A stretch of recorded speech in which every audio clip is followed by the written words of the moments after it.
and let's get started. All right, everybody, welcome to week 5. We are halfway through, more than halfway through the term now since we started tonight. And we've covered a lot of ground, right? We talked about the brain, we've talked about differentiation, we've talked about teacher-centered learning and student-centered learning. So tonight we're going to talk about how to engage and support students in learning. So we're going to go just, what does that mean? We're going to go deeper into that lesson delivery piece, okay?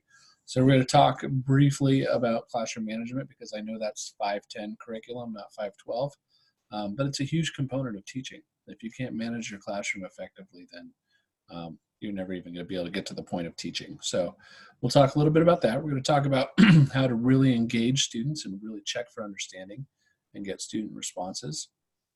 Then we're going to go into deepening the knowledge of students through Bloom's taxonomy. We're going to talk a little bit about Webb's depth of knowledge, and then the Sammer model of integration when we're talking about technology.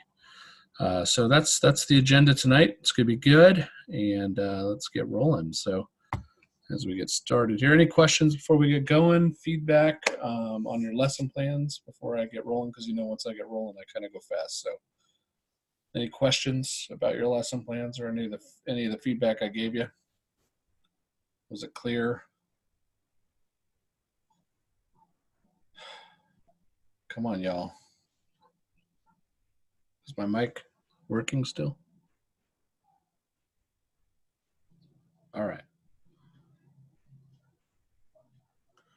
I can, Susan, if you want me to. Yeah, we could do that at the end. Just remind me when we get to the end, okay? Good. All right. So remember, we're not in a classroom together, so I can't see like if you're nodding your head or shaking your head. So if I ask a question, just shoot me a yes or no on that participant thing, or just answer real quick. All right, so we've already kind of covered what our objective is tonight, and the TBEs that we're going to be kind of touching upon tonight: making subject matter more comprehensible, making content more accessible. Student engagements could really be the high piece, and some developmentally appropriate teaching practices. So when I say we want to give students the gift, that means great instruction the first time. You might hear this term when you're talking about the response to intervention. This is tier 1, right? Every student needs high quality first instruction. A lot of times you have students that they would never even have to go to intervention if they were getting high quality instruction in class, right? If they were getting good differentiation, well thought, well planned out lessons, well delivered with high checking for understanding, high engagement, all those components to quality first instruction. If they exist, many of your kids don't even have to go to that second tier of intervention. But what happens is we see a lot of these kids getting, they're not doing well in class, so I'm going to send them to intervention. Well, we need to really reflect on our teaching practice first, right? Are you doing everything that you possibly can to support that student in first instruction? So we're going to talk about what quality first instruction is. And we're going to remember the big 3. 1, it's classroom management. 2, it's your instructional strategies. It's lesson delivery, student engagement, lesson planning, lesson design, things that we've covered, and then content knowledge and that lesson prep, right? If you hit those big 3 and you deliver it consistently and effectively, you're giving the gift of quality first instruction. We're going to talk about Bloom's taxonomy, Webb's depth of knowledge, and the Sammer model of tech integration. So classroom management, what does good classroom management look like? So some strategies that prevent misbehavior. There's a term we use, it's just called withitness. You just know. It's like you've got the eyes in the back of your head. You know those kids. You're on top of them before they even misbehave, right? Proximity. Students are talking. You keep teaching. You don't let it disrupt you. You just walk over and stand next to them. You're in proximity with them.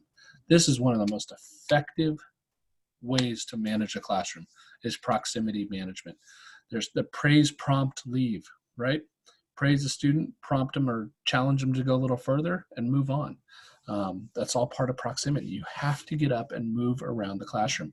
If you're standing at the front of the classroom and Freddie's in the back of the classroom misbehaving all the time, and you don't ever go back there, he's going to keep doing that. Hey, Freddie, knock it off. Knock it off, Freddie. Be quiet. Sit down.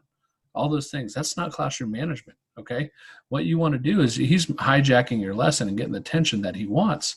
You've got to go, and through proximity, you keep teaching. You don't skip a beat. That's why it's great. Technology's allowed us to do so much more, because you can actually control presentations with a tablet or a handheld device, and you can walk all over the classroom. Okay. Reinforce the positives. This one I cannot stress enough. If you're a PBIS school, which Positive Behavior Intervention Support School, this is what it's all about. 95% or more of your students are always going to be doing what you expect them to do and what you want them to do. That's what you have to draw attention to. Whatever you shine a spotlight on as a teacher, that's what students are most likely going to do. They want your attention. They want your, they want to impress you. They want to please you for the most part. There's always the exception. But if you start shining a light and paying attention to positive behaviors and recognizing those behaviors, other students are going to start behaving that way because they want that attention too. And this is true all the way up through 12th grade. Okay. They want attention. They love adult attention. Sometimes they want it for negative reasons, but if you give more and more positive, how about those kids that it's hard to find positive things to give them? Find something. Hey, Eddie, I'm really glad. I love how you're breathing through your nose tonight. Good job. Let's keep that up, right? Thanks for closing your mouth. Whatever it might be, that's a little extreme, but thanks for putting your pencil in the tray. Gosh, I appreciate how organized you are right now. You want to look for anything you can praise a kid for, and hopefully that starts building into more positive behavior, okay? Managing movement through the lesson, right? So your momentum, you can't just plow through a lesson, right? We've talked about that, right? When we talked about that input model stage, you kind of have to feel it's part of that with itness. Should I do another example? You're kind of gauging based on body language and maybe some nonverbal feedback you're getting from your students. That's going to dictate your momentum. Are your students engaged? Are they staring around the classroom, right? You have to manage that. What's the rigor? Is it too hard? Is it too easy? Is it smooth? Are you delivering the lesson smooth? Are your transitions good? Right? When you transition from one activity to another, how long does that take you? Are you losing the attention of half your kids? Are they all goofing off because during transition, somebody's coming up and asking you a question? You have to have procedures for everything. It might sound crazy, but if you really have to be organized to the point where it's like, I have a procedure. If you have a question, here's how you ask it. Here's when you ask it. You need to use the restroom. Here's how you ask. Here's how you do it. If you need to sharpen your pencil, here's what you do. If you need to charge your battery on your Chromebook, here's how you do it. You have to have procedures set up for everything.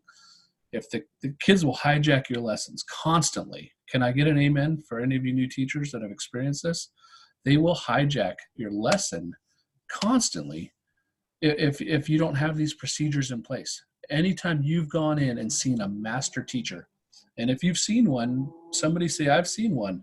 But if you've seen that one where it's like, man, the kids were it was seamless. They were able to teach the whole lesson, right? Well, notice that they have procedures for every little thing, every problem, every interruption. They've already anticipated it. One, because they've already dealt with it, right? They've been new teachers. But these are the things that you have to have. You've got to have those procedures in place. You have to have a way, teaching 101. Do you have a way of getting every student's attention, right? Do you say, class, class? And they respond with, yes, yes. Do you clap your hands twice? Do you say, if you can hear my voice, clap your hands once? You have to have something that gets everybody's attention on you right when you want it. And you have to teach it to them. You have to practice. You have to say, this is my expectation. When I say X, you do Y.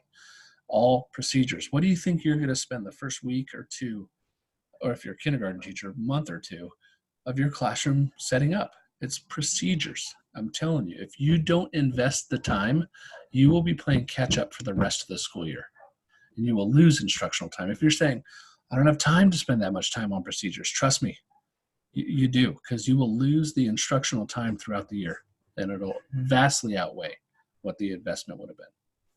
Any questions about that before I move on? Because that's kind of a big deal. And I know, like I said, classroom management isn't the topic of this course, but it's a huge component. You guys are feeling good? All expert classroom managers? Right on. Okay, so maintaining group focus, having that group alerting, maintaining group accountability. What's your high participation formats? How do you get every student, and remember this, ready? Every student answers every question every time. Everybody say that. Every student, every question, every time. Cody, go. Yeah, so this is my first year teaching, and I was teaching 5th grade, and they moved me to a 2nd grade class because we were overflowed with students. So that was, a month and a half into the year, and they came from 2 separate combo classes. The students did.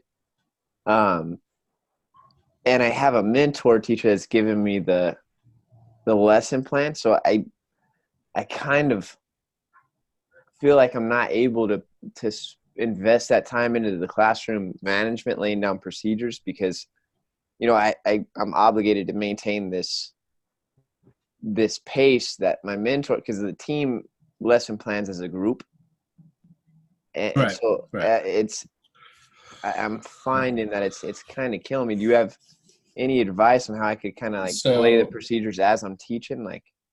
So what I would say is, I'm not a NASCAR fan, but I'm going to use a NASCAR analogy.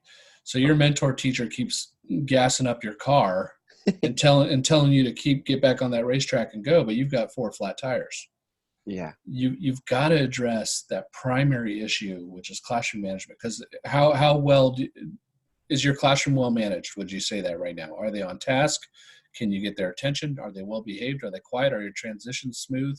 I think the problem is I've got about half the class that is on it, like ridiculously on it. Yeah. And so the time I spend catching up with the other kids, they're sitting there twiddling their thumbs. So my recommendation to you is if you're feeling the pressure from the team that you have to keep up, one, I would try to address the team. Hey guys, can you give me a couple weeks to invest in classroom management and get my kids all ready, and then we'll get going. Gotcha. I'm sure they would understand that. If they don't, then you're going to have to, that half the class, you really got to just really praise the heck out of them. Give them tokens, give them points, give them whatever you need to do to say, this is my expectation. And the rest of you, if you don't get, 5 points, then you owe me a recess or whatever it might be. So, okay. All right. Thank you. You're welcome. So we said every student, every question, every time, right? Every student, every question, every time. I always try to tell my teachers, I don't like seeing students raise their hand because they're volunteering, okay? What happens is we send a message when we call on students who raise their hand, or if we call on volunteers, we're sending a message that learning is voluntary. And I don't know about you, but the classroom that I want to be in, or the classroom I want to teach, the classroom I want to be in, is a classroom that learning isn't voluntary here, it's required. Everybody's required to learn here. So don't even bother raising your hand, because I'm going to call on non-volunteers, okay? And I'm going to have you pair share, and I'm going to have you choral respond, and I'm going to make sure that I'm getting feedback from all of you. You're going to use whiteboards, you're going to use whatever, but you're not able to skate by in my classroom without answering. All right? Kevin, quick question, go. Yeah, I use popsicle sticks with names and exit tickets. Like, you're going to get this done in the next 10 minutes. I'm going to give you a blue check mark with my pen to make sure that you did all the work. And then I want to also ask group questions by table groups, purple, yellow, red. Who's your representative to answer the question? Think, pair, share, 15 seconds, ready, go. Who's raising your hand at purple table? Give me your representative. Perfect. That, and maybe you can even take it a step further and say, okay, somebody raises their hand, I want you to tell me what somebody else in your group said. So now you're teaching them that they have to be active listeners. Because a lot of times, even in group work, the kid who raises his hand is going to share what he thought anyway. Make sense? But that sounds good. It sounds like you're hitting that every student every time. Susan, go. Quick question. I have a tough cookie in my class that when I've called on him, he will give me the death glare and refuse to answer. So I've called him to pull him aside, and I asked him, this is why I'm asking you. I want to make sure you're understanding. I don't want to keep going and leave you behind. And he could just care less. What grade is it? 5th. 5th grade. Is he affiliated with gangs or anything like that? No. Okay, so it's not a respect thing. It's not that he wants to show people that he's tough and not part of school. So It's probably a lack of confidence that he's not going to do well, or he's going to say something wrong. So I would do some front loading. I would say, hey, next period and during math, I'm going to call on you when I'm going to ask you this question, and I'm going to call on you. So here, I'm giving you a heads up. So think about it, okay? I hope you're ready because I'm going to call on you. And if you don't answer, I'm coming back to you. You got to hold them up. So that means, okay, if I'm going to call on you, if you still don't have an answer, I'm going to call on somebody else, and you're going to tell me what that person said. And then if it gets to that point where they're still not answering, well, he's being insubordinate. He's being defiant. And so you got to bring classroom management in on that. Okay. All right. You're welcome. All right. So we're going to keep moving. Good questions. Those are all, I'm sure people are wondering the exact same thing. So moving forward, we have moved from classroom management, talk about managing the lesson. We've gone over the direct instruction lesson plan, but I cannot stress how important this is. Beginning of lesson, get students' attention. What is the objective? And the objective it's twofold, okay? Posting your objective, stating your objective, referring back to your objective, closing with, hey, this was our objective. Remember that? Is such a huge piece of the lesson. It's so important. Think about it. Every student wants to know, okay, I'm going to walk into this classroom. What do you expect from me? What is it that you want me to know? What am I doing here? That's the question you're answering with the objective. You add that by statement and you're turning that here, what am I going to learn to? How am I going to show you that I learned it? Okay, so I really want to emphasize the importance of that by statement with your objective and put it in kid-friendly terms. So if your standard's going to be in academic terms, your objective's going to be, well, here's what it means to you guys. So here's the education speak. Here's the academic college vernacular. But here's what we're going to do today. I'm putting it in your words. And you can even teach a quick little vocabulary mini lesson if there's words in there. But state that objective. Have students respond and correlate what the objective is. I know as a principal, when I walk into my classrooms, I expect any student, if I ask you, what are you learning right now? They should be able to state the objective. What's the essential question? You should have an essential question that you're trying to answer. Activate prior knowledge, right? We talked about that in that lesson format. Having an anticipatory set, getting them excited. That's that relevance piece. Why do you need to know this? That's the anticipatory set. Managing your lesson, the middle of the lesson, consider the following: your transitions, your pacing, going back to the objective, and always, always, always checking for understanding. Input model, you're doing a metacognition, you're doing think aloud. I tell and do it, you respond, watch, and listen, which as I was reading your lessons, you really had that nicely articulated under that teacher and student portion of the lesson. How many of you appreciated that lesson format? I mean, I know it was a lot of work, but I think it really showed, I mean, if you can write enough lessons using that format to the point where that's the way you think about a lesson when you're teaching and creating, you're going to be a golden teacher. Okay. Structured practice, again, is that perfect practice. We're going to do it together. You're going to help me, but I've already given you the steps. I've already modeled it. You're going to walk me through it, and I'm not going to let you mess up. Guided practice, again, you're releasing the responsibility. This time we're going to do it together, but I'm going to help you. So I'm going to walk you through each step, but you're actually going to be the ones doing it. Then you get to that independent practice, thinking again, transitions, pacing, back to the objective. Don't move on. Remember, boys and girls, what are we learning today? Check for understanding. Oh, that's a repeated check for understanding. There it is. End of the lesson, closure. What does closure mean? Did any of you have that question? What does closure mean? Because closure is not assessment. Closure is an important part of a lesson that should only take a couple minutes. But it's I mean, think of a book without an ending, if it just leaves you hanging, right? If you have a great book and there's no conclusion, but there's a test, that's like a lesson plan without the closure section, but there's an assessment. Okay? Closure is just refer back to that objective. Remember, boys and girls, our objective was to, and you state it.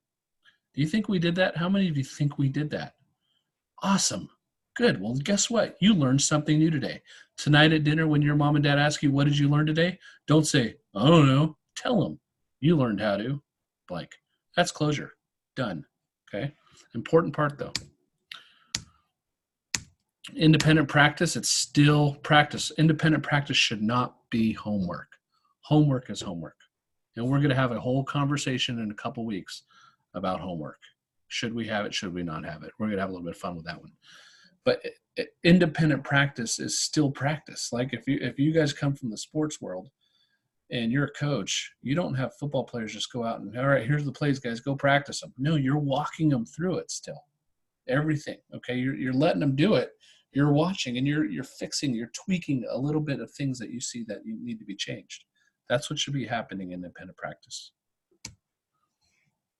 And then finally you assess. Okay, after the lesson, you're assessing, you're reflecting, you're adjusting, and that's that cycle, right? Assess, reflect, adjust, reteach, or challenge, push forward. All right, so we've covered that lesson piece. We've talked about the classroom management. How about checking for understanding? So I'm going to introduce you to an acronym. It's TAPL. We're going to learn about it here. Here we go. See if my link works. Beautiful. There he is. It's my dad. No, I'm just kidding. Here we go. Hello, I'm John Hollingsworth from DataWorks Educational Research. Today we're going to talk about checking for understanding using TAPL. And these strategies come out of our book, Explicit Direct Instruction, The Power of the Well-Crafted, Well-Taught Lesson, and our new follow-up book, Explicit Direct Instruction for English Learners. It's also the basis of all our trainings from DataWorks. But before we start talking about checking for understanding, let's look at the definition of checking for understanding. I've got the definition right up here on the screen. Let's read it together. What's it say? Checking for understanding is continually verifying students are learning what is being taught while it's being taught.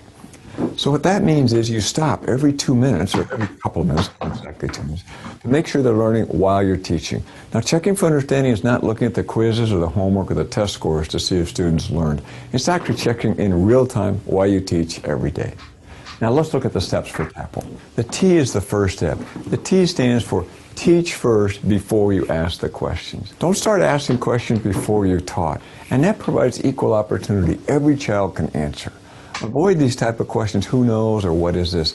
The job is for you as the teachers, what? Teach first and then make sure the students are learning just what you're learning. Read with me. Solve two-step equations. There's 4 steps to doing this. Number 1, read the problem.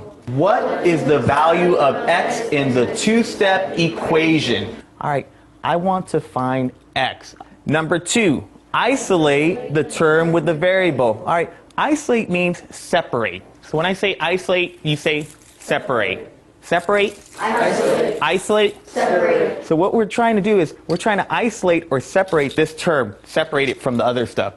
See that key ring he's holding right there?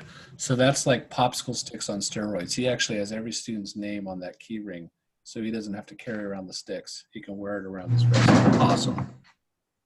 All right, Kimberly, we're going to mute you. Sorry. There we go. Circle x divided by 2. We're going to do the other operation first. So once I've circled x divided by 2, I know my first inverse operation is to get rid of minus 3. I add 3 to both sides. So now I've isolated my variable, and I have plus 3 minus 2, I have 1. Let's look at the A in TAPL. Ask a specific question about what you just taught. No opinions. Now, specific might mean, students, how did I solve this problem? Or it could be, students, how did you just solve this problem? And of course, you could ask concept-based question. What does the answer mean? Tell me in your own words what the definition is. Avoid these type of questions. Does everybody understand? Do you know how to solve it? Those type of questions are opinion problems, and most students won't self-identify. Let's look at the next step for TAPL, the first P. Pause, pair share, and point. So pause, there's a little research right here below it. 3 to 5 seconds is actually the research for humans to think of an answer. It takes a few seconds for your brain to process the question. The 8 to 10 over here is actually the research for English learners. English learners take a little bit longer. Actually, what they're doing quite often, they're translating the question into the home language, answering in the home language, and then translate it back. If you don't provide enough wait time, not all the students are actually processing information and thinking about it. Now, a super practice for checking for understanding is the pair share. What we do now is every question, let me say that again, every question you ask, have the students turn to their partners and answer the questions with each other. It's best to have partners, A partners and B partners. You can use different labels if you want. But you have the two partners and you direct the partners. A partners explain to B's. B's explain. A's go first. This way with a pair share, everybody's answering every question. Make sure that you're having a pair share using complete sentences with academic language. You don't want the student to say 6. You want that complete sentence such as, the perimeter of the polygon is 6 inches. And you get this by cueing the students. Just this week I taught a high school lesson. I had the students answer, the character trait in the dramatic monologue was, and then they had to explain the character trait. And that's using what? The new vocabulary from the lesson. The last one up here, the point, this is a great practice. If kids are pair sharing and they've got papers in front of them, you can say, I want the A partner to point to the paper, to B's paper, to partner B's paper, and explain how to solve that problem. Or A's, point to the paragraph in B's book and show them where the character traits are being revealed. Or what? Take your whiteboard and explain every number you solve on your whiteboard. The point has that kinesthetic activity where the kids are actually pointing and moving, and the one that pointing to partners is the best one. So B's talk to A's. What did I do to isolate this variable? A's talk to B's. And let's look at the next part of TAPL. The second P. Let's read together. Pick a non-volunteer to measure if everyone is learning. So the next step is you've asked the question, the students have pair shared, they've rehearsed their answer, they're ready. Well, this is a great rehearsal. The pair share is great for English learners because what they're practicing oral language while they pair share. Now, you always pick a non-volunteer. Make sure you don't call hand wavers. If you have hand wavers, usually what I see is the same 2 or 3 kids answering the whole lesson. With a non-volunteer, all the students are going to participate. So make sure you do non-volunteers. Usually that's popsicle sticks, 3x5 cards, or some mechanical system of calling non-volunteers. I will have to say I've taught quite a few high school lessons lately. Started calling the students and said, oh, you mean I have to answer the question? Do you want me to answer? I said, yeah, I want everyone to participate. And also, if you're checking for understanding, you're doing a little polling, you have to call non-volunteers or your poll is not accurate. If you just call 3 volunteers, usually those are the 3 students who probably know the answers, who may know it already. Brooke, Rivas, how did I isolate the variable? You isolated the variable by doing the inverse operation. Very good. What was that inverse operation? The inverse operation was addition. Let's look at the next part of TAPL. L, listen to the response to make an instructional decision. Every time students answer, you need to make a decision. Are they with me? Do I need to reteach? What do I need to do? And let's look at the E. Here's our 3 choices. There's the 3 simple choices for feedback, effective feedback. Echo if correct, elaborate if tentative, explain if incorrect. Echo if it's correct. Sometimes just repeating the answer helps other kids hear the answer, kind of affirms to the students who reply that he has the correct answer. You isolated the variable by doing the inverse operation. Very good. What was that inverse operation? The inverse operation was addition. Addition. I added 3 to both sides. That's how I isolate the variable. You do the opposite. The second E for effective feedback, elaborate. What you can do is just elaborate. If the student's answer is a little tentative, you can just rephrase it and actually make it sound a little bit better. You don't need to reteach. Michelle? You isolated the variable by adding Yes. And what did I add? 3. I added 3 to both sides to keep it balanced, right? That's how I isolated the variable. Very good. This last one, though, is super important. Explain if incorrect. If you have taking notes, write a little 2 up there. If 2 students in a row can't answer, reteach. Don't fish for the answer. In other words, don't start just calling students till you find someone who knows. Just stop and reteach.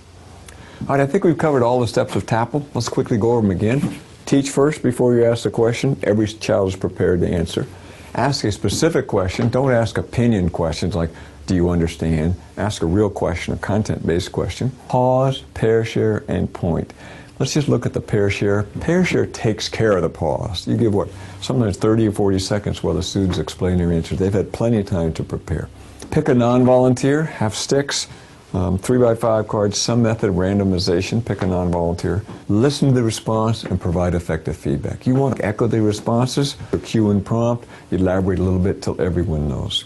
Or just reteach if necessary. That, my friends, is solid gold instruction. All right. Any questions?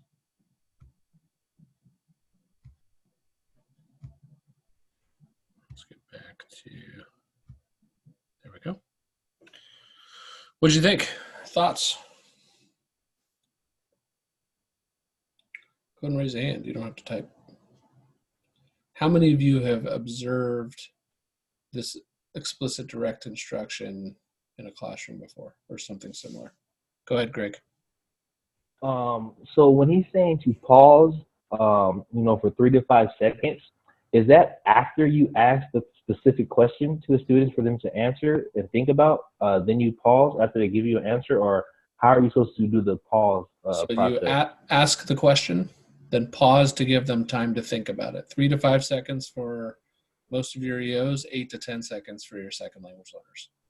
Okay. But if you're going to do a pair share, like he kind of said at the end there, that pause is already built in because you're giving them time to not only think, but also share with a partner.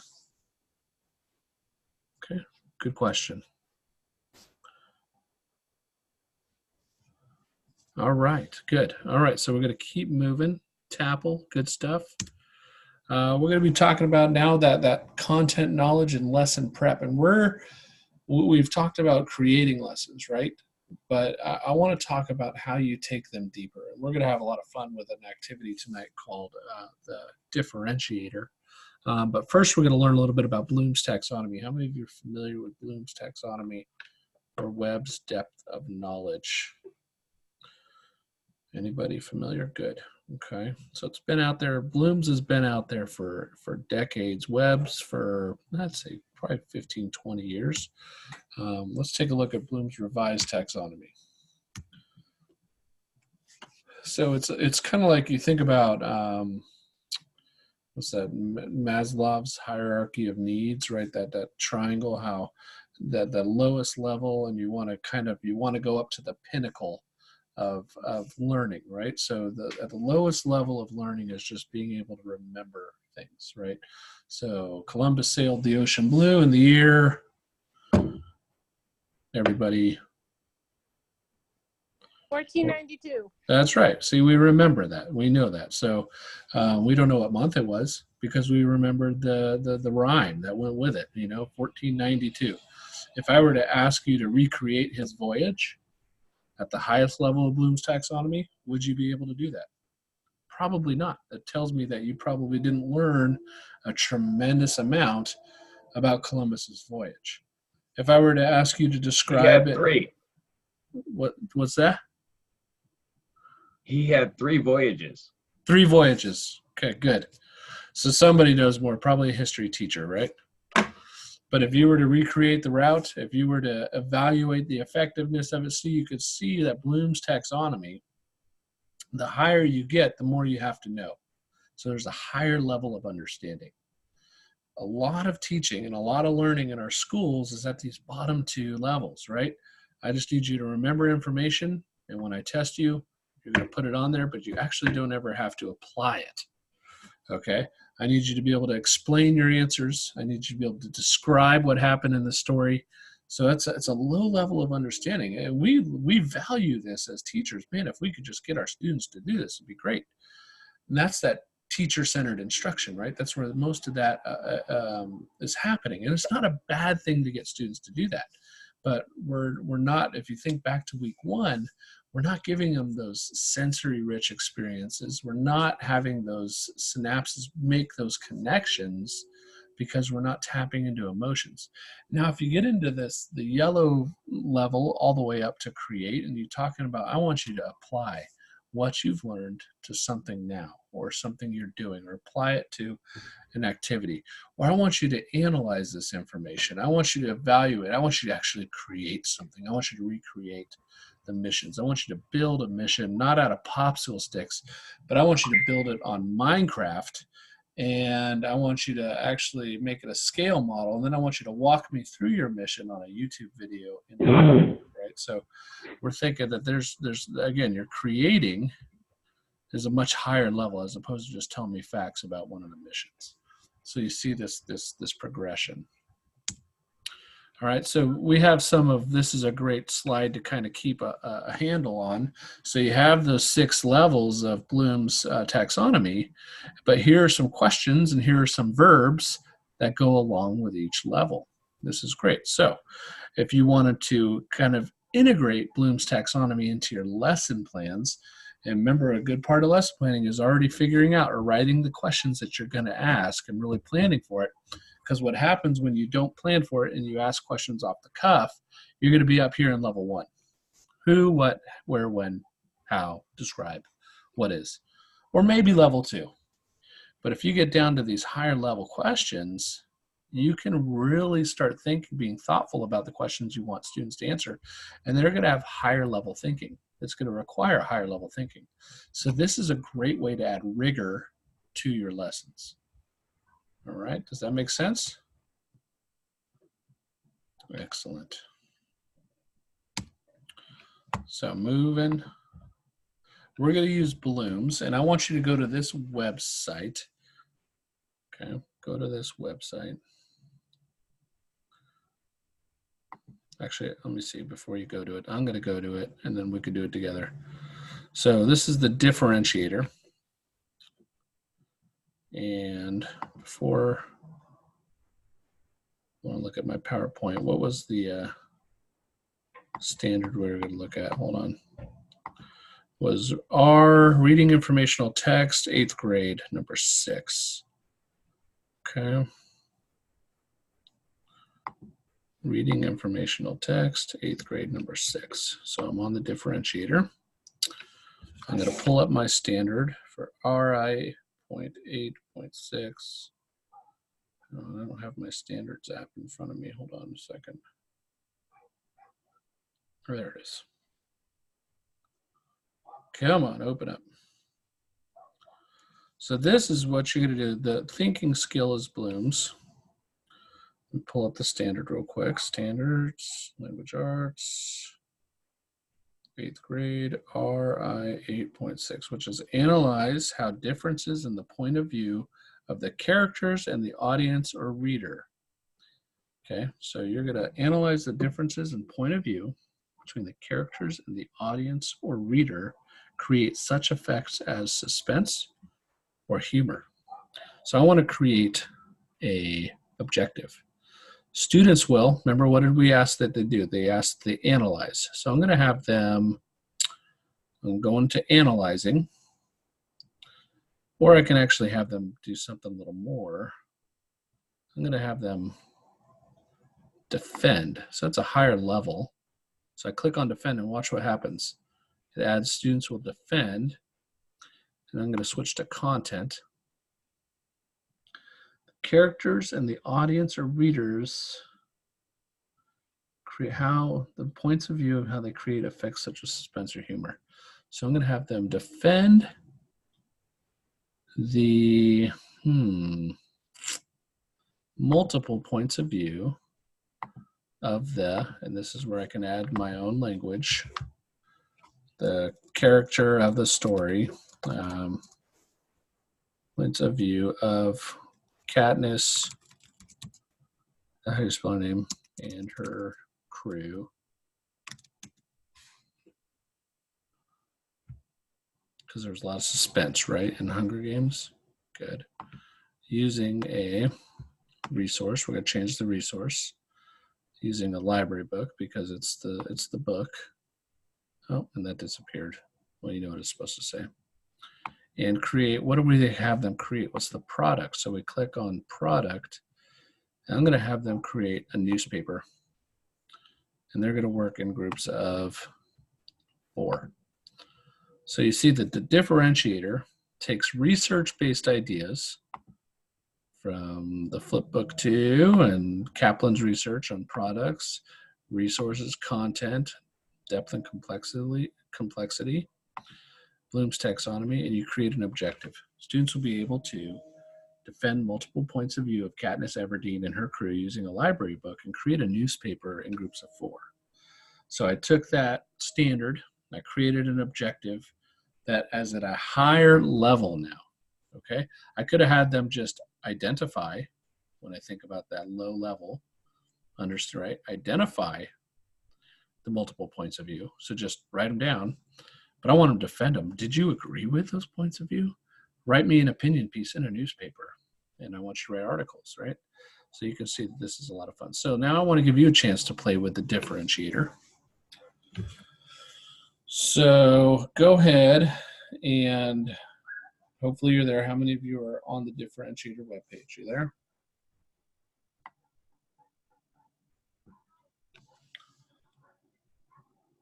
Okay, and I'm going to give you a standard. Actually, you go ahead and pick the standard. And if you need help picking a standard, just tell me what grade, and I'll pick it for you. I can put the link in the chat for you. You betcha.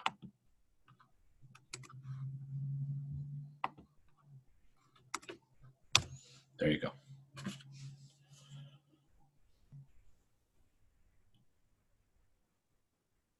I'm going to give you 5 minutes to create a differentiator objective using the standard of your choice, unless you want a standard, and then go ahead and share it out.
If you have an objective, go ahead and copy and paste it into the chat and let's check it out.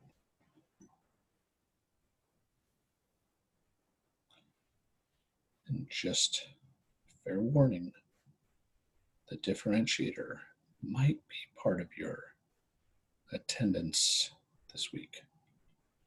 Students will, that's the big idea of the click to edit using a library book and create an essay.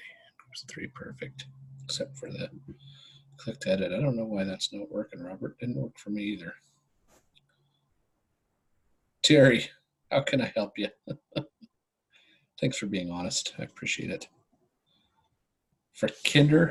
I think I'm really struggling to understand it, and I'm struggling on plugging in. I don't even know what I'm doing right now. Okay. Yeah. Thanks for your honesty. Yeah.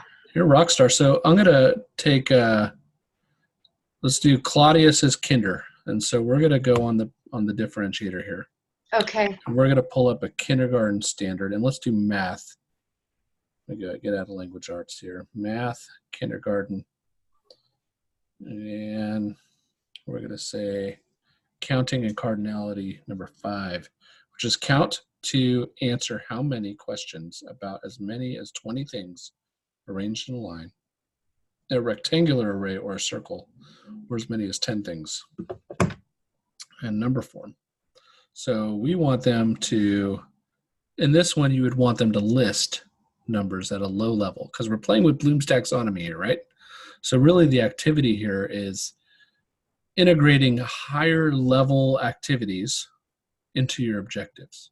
So students will, I'm going to actually have them illustrate, which is a higher level, because kindergartners can illustrate through acting out. Let me see, is there something to act out? Create, design, construct. No, I'm going to use just illustrate, and that's what I'm going to have them do. The content, which is going to be the pattern.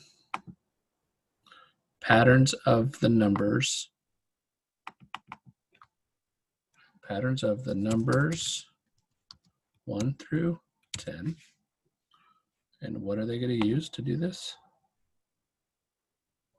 They're actually not going to use, they're going to use each other. So just an expert, which is them. I don't know why it keeps changing that.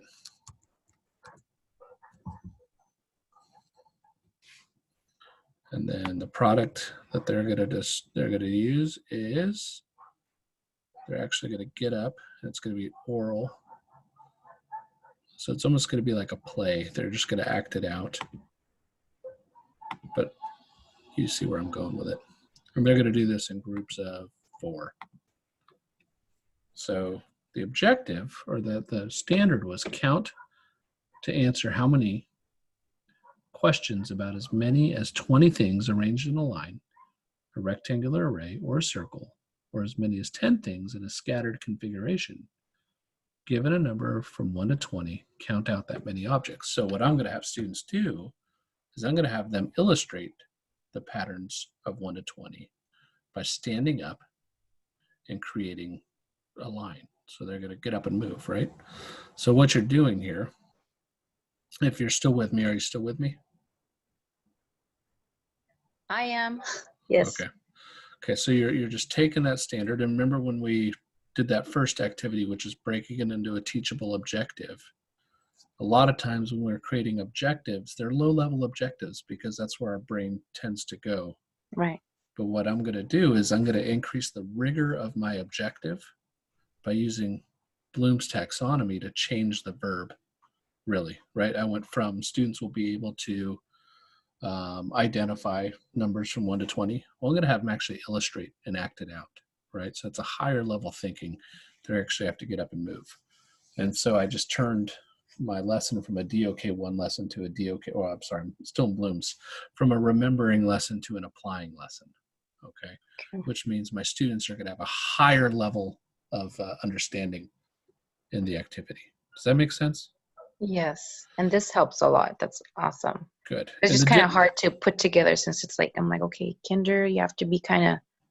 Yeah, you have to, because they don't have a lot of kinder-friendly Yeah. words in this. Yeah. So you kind of have to play with it. Okay. That's okay. All Okay. right. All right. So now, I love the ones I'm reading, but why do we need the different? You don't need the differentiator. Absolutely, you're right, Terry. You don't need the differentiator to do this. I was just showing you that there's a tool out there that's pretty cool to get you thinking about it, right? And the differentiator uses Bloom's, which I got to tell you, I don't use Bloom's a whole lot, and that's why I had it first. Because next we're going to move on, and we're going to get into the depth of knowledge.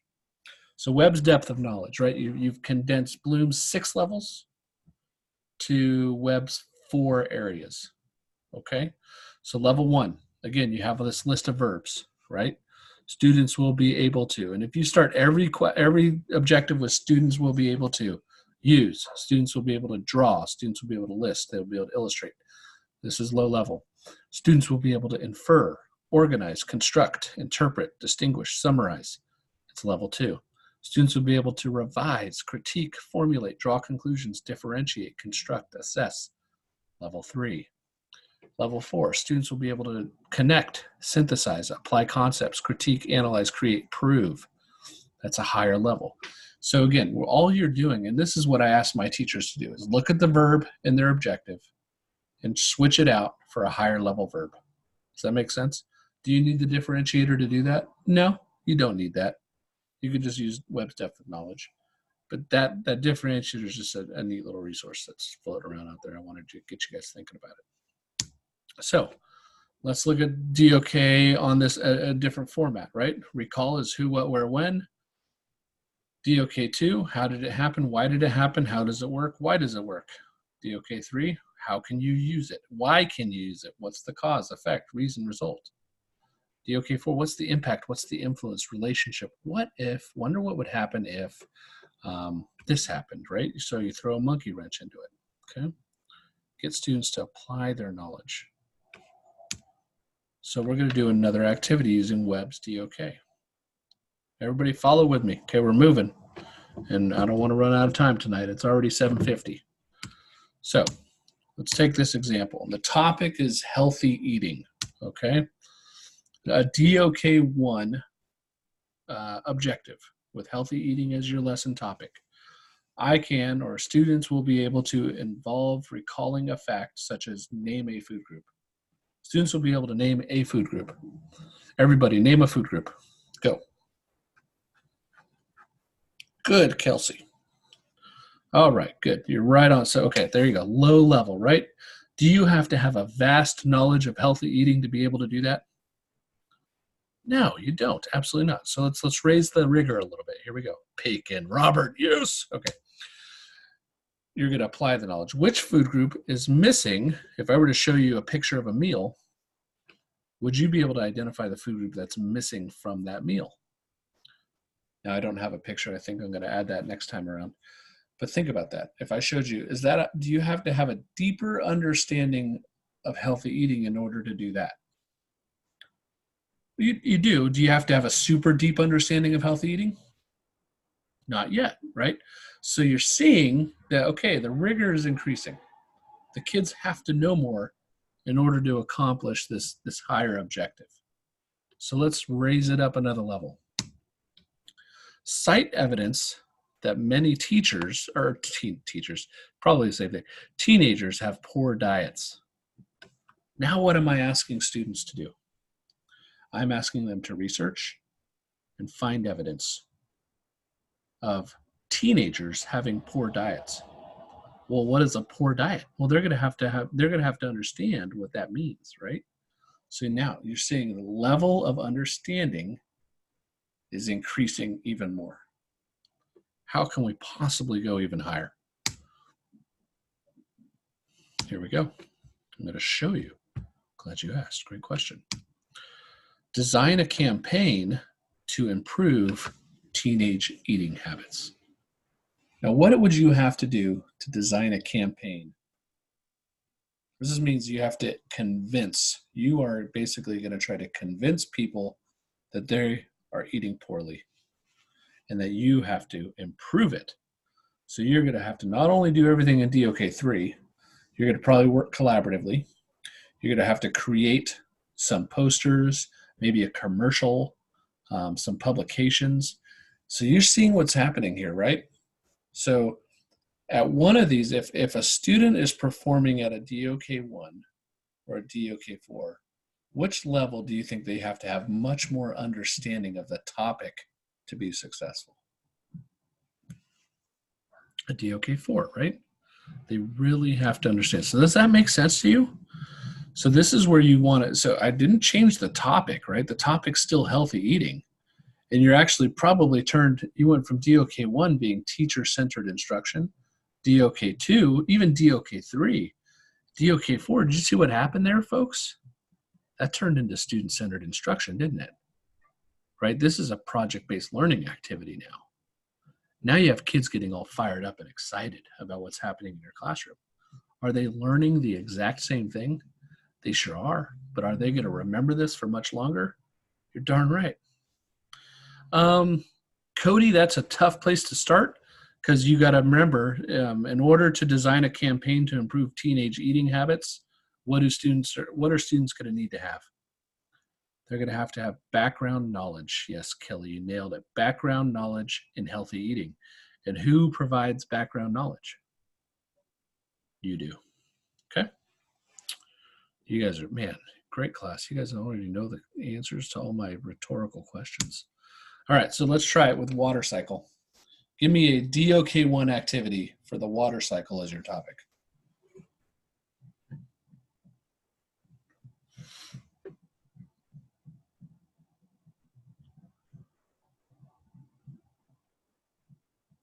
Perfect, right? Name one component of the water cycle, or what are all the components, or label them. If you put them on a piece of paper, if you had a poster, label each phase of the water cycle. Great. DOK2, go.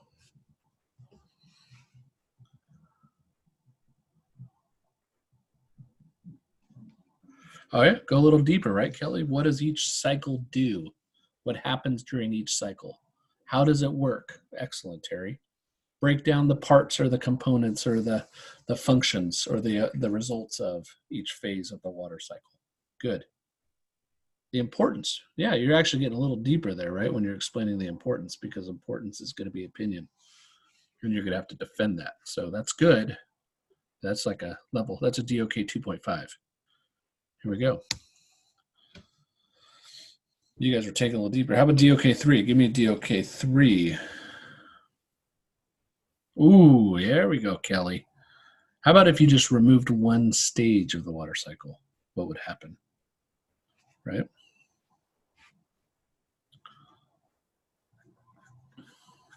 If we didn't have the water cycle, we'd be dead. Period. Next question.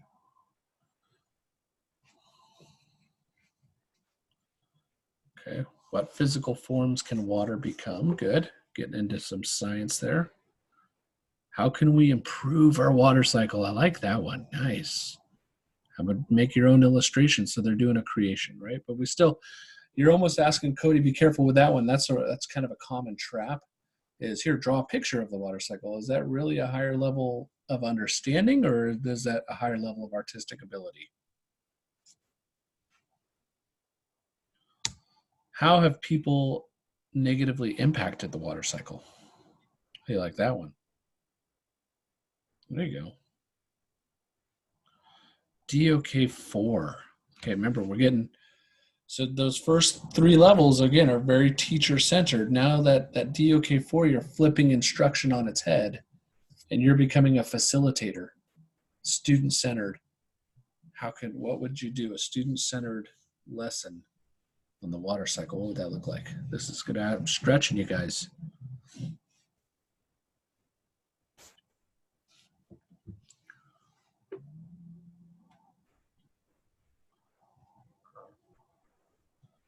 And we're taking a little longer tonight, but I think it's worth it. Create a machine that uses each code. That'd be pretty cool. Good. How about create a way humans can improve the water cycle and share your idea with an audience? How about have students do a mini TED Talk? Right? How cool would that be? Make your own little TED stage. Have them talk about how humans can improve the water cycle. I don't know. Anyway, you get the idea, right? Good. So your attendance activity, use the differentiator to create an objective for the following standard. That same one that I used. There's your attendance activity. Use the differentiator. Come on, Terry, you got it, girl. Even if you get it wrong, you still get attendance points. Don't worry about it. You're just trying. I believe in you. Well, those kindergarten teachers are like, what, 8th grade? Yes, don't worry about it. Here we go. All right, SAMR. Let's talk SAMR. SAMR is actually an acronym. Yes, you email it to me. So this is all about integrating technology. This is the and we're running out of time, so bear with me. Are you guys good if we go a few minutes late tonight? Okay. Glad you're all in agreement. Here we go. So I'm going to show you a quick video on SAMR.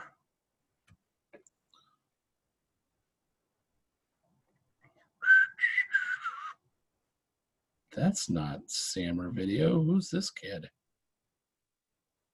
What happened to my SAMR? I'm gonna.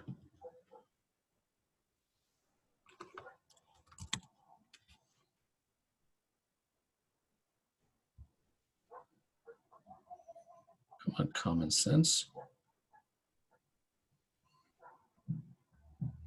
That was weird. There's Ruben. Here's the SAMR. Here it is. Here's my video. Every day, teachers are designing activities to target higher order thinking skills in order to engage students in rich learning experiences. But integrating technology adds a whole new layer to teaching and learning. How can technology transform your learning design? Dr. Ruben Puentedura developed the SAMR model as a way for teachers to evaluate how they are incorporating technology into their instructional practice. You can use SAMR to reflect upon how you are integrating technology into your classroom. Is it an act of substitution, augmentation, modification, or redefinition? Dr. Puentedura likens his model to moving up a ladder. The model includes a dotted line that represents the threshold where you shift from using technology to enhance learning to using it to transform learning. Transforming learning promotes higher order thinking skills, such as analyzing, evaluating, and creating, which are essential to Common Core state standards and 21st century learning. So, how can you teach above the line? Let's take a look at an example of a classroom task and how it evolves through the lens of SAMR. In substitution, technology acts as a direct tool substitute with no real functional change to the task. For example, take creative writing. What if you had students write a story using a word processing program? In this case, students are substituting a handwritten story for a typed story. The task is the same with no real change in student engagement. In augmentation, technology still substitutes, but with some functional improvement. What if you took the same creative writing assignment and had students use a word processing program? They could use features such as spell check and tools for formatting. Again, the story writing task is the same, but the technology augments it with enhanced productivity. In modification, technology should allow for significant task redesign. Take the same creative writing assignment and have students use Google Docs to write their stories. Students can then share these stories with peers and provide real-time feedback. Here, technology has significantly modified the original task by introducing the benefits of student collaboration. At the top stage, redefinition, technology allows for the creation of entirely new tasks that were previously inconceivable. What if students transform their written stories into multimedia productions? After creating storyboards, students film scenes, edit clips, and add music. They can publish the videos and receive feedback from voices across the globe. In this case, technology redefines the story writing task to include media creation, critical thinking, collaboration, and communication. So, how can you use SAMR to reflect upon transforming your learning design? Puentadora offers reflection questions to help you move up the SAMR ladder and shift how you are designing learning experiences. For instance, ask yourself, what will I gain by replacing the older technology with the new technology?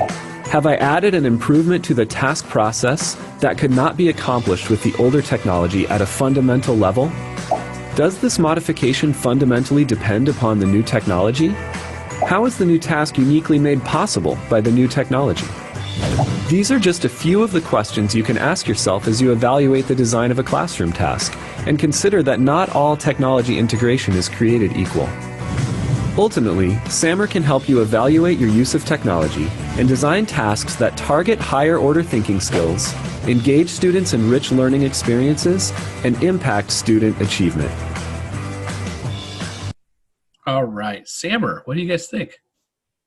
A great little way of thinking about technology integration. Super important. I have a better way of remembering SAMR right here, my Starbucks model of SAMR.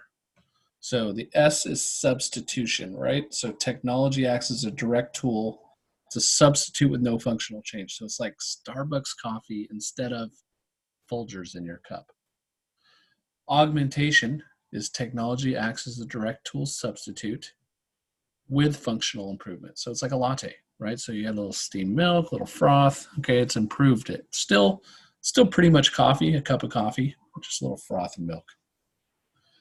Now you're crossing that center line and you're moving from enhancing to transforming. So we're going to modify coffee with the caramel macchiato. Technology allows for a significant task redesign, but when you want to redefine coffee, you go with the pumpkin spice latte. Somebody say amen. Come on, it is October and the pumpkin spice is out there. Anyway, I love that slide. All right. So that's the conclusion of our class tonight. Assignments, you've got your journal, discussion board, WebQuest design. You all have questions about the WebQuest. Go. You'd rather have tacos. What does that have to do with coffee, Cyril? Man, I'd rather have tacos too. Questions. WebQuest. Go. I'm ready. Okay. Susan, go. We need to come up with an original idea, but looking at that website, like they're all gone. I can't think of anything. So don't worry, original idea. Okay, the big thing is don't plagiarize. Okay, so right. I would encourage you to think about the grade you're teaching or you want to teach. Take a history or science standard from there and have fun with actually creating something that maybe you can use when you get in the classroom. And then see how much integration. If you take science, how can you integrate social studies, math, and language arts into your WebQuest? If you're doing social studies, same thing. How can you integrate science, language, arts, and math? Even art, how can you integrate technologies? A web quest to me is all about, it's almost this, it's a student-centered learning approach that when I used it, when I taught, would be a may-do. So I'd teach some student, I'd start differentiating, kids would finish early, hey, go work on your web quest. It floated out there for a month. And so students could work on their web quest at their own pace. And it was high rigor, it was high engagement, it was lots of videos, lots of activities, puzzles, challenges, scavenger hunts, all those types of things that really just tried to appeal to all their senses. So that makes sense? Does that help you? Yes, thank you. You have fun with it. That's what I really want you guys to think of. Again, you're thinking about student-centered. I want you to have some fun with it. Any And more? Go ahead. There's three parts to this project, correct? Yeah, you did the review, which was just find one and answer those questions, right? Okay. Next, you're going to start building it. So project step 1. So I have all the steps. It's all on Blackboard in one of the folders. I forget where I put it, but I've got all the steps in the lesson, what you're supposed to do with each section. Okay. Really, I'm trying to scaffold the activity for you, so that when you actually get to going into Zoodle and building your web quest, you've got it. You've created a whole plan for it. But what I'm going to do is just give you a little bit of feedback on like, hey, you're on the right track. You don't necessarily have to go into Zoodle on those first couple of steps unless you want to. I'm looking for just like, here's what I'm thinking about doing. Here's what my topic is. Here's what my what my activities are going to be. I'm working on a rubric or whatever it might be. Okay? Okay, thank you. You're welcome. ¿Más preguntas?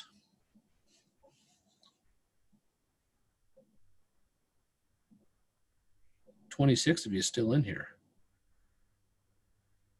Claro que sí.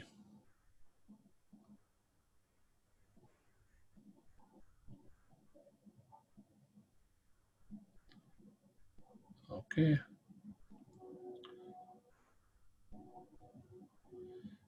Tienen un buenas noches. Adiós.